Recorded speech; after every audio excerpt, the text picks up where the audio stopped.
Ever noticed that the most successful people seem almost obsessed with their goals?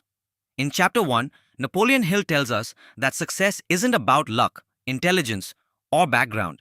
It's about having a burning desire that refuses to fade. But what does that actually mean? And how can we use it in our own lives? Alright, let's break this down like I'm just chatting with you over coffee. Napoleon Hill starts this chapter with a bold claim.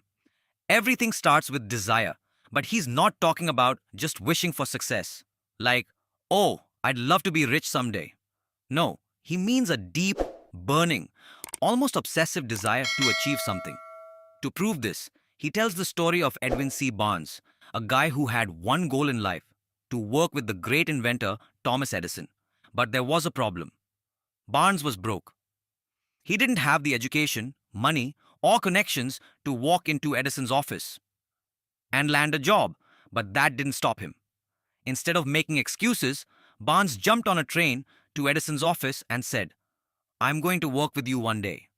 Not for him, with him. Edison later said that Barnes didn't look impressive, but there was something different about him: his determination. He wasn't just hoping to work with Edison.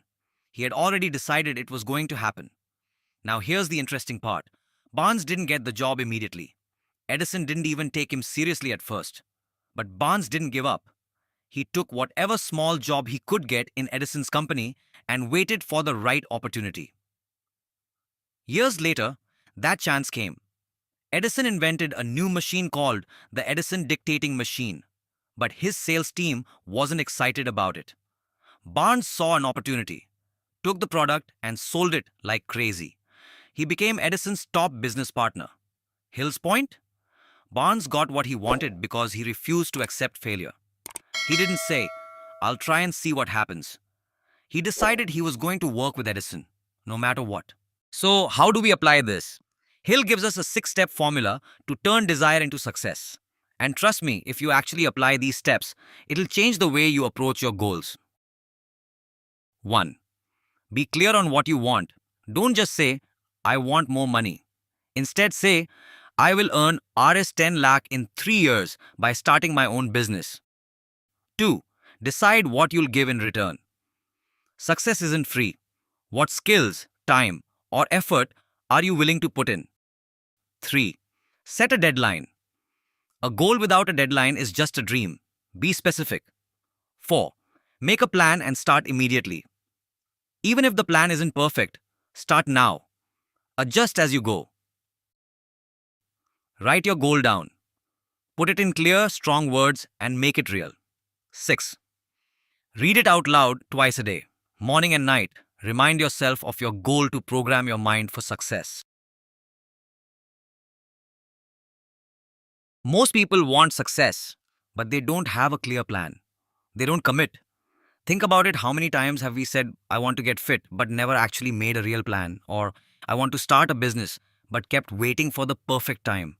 Hill says that success doesn't come to people who kind of want it. It comes to people who crave it so badly that they refuse to give up. A great example? Look at Elon Musk. Whether you love or hate him, one thing's clear. He doesn't just hope to achieve big things, he commits fully. When he started Tesla and SpaceX, people thought he was crazy. He almost went bankrupt, but he refused to quit. Today, he's one of the most successful entrepreneurs ever. And that's exactly what Hill is talking about. Desire so strong that failure isn't an option. So what's your burning desire? Be specific, write it down. And most importantly, start taking action today. And don't miss chapter 2, where we'll talk about how belief in yourself can make all the difference in turning that desire into reality.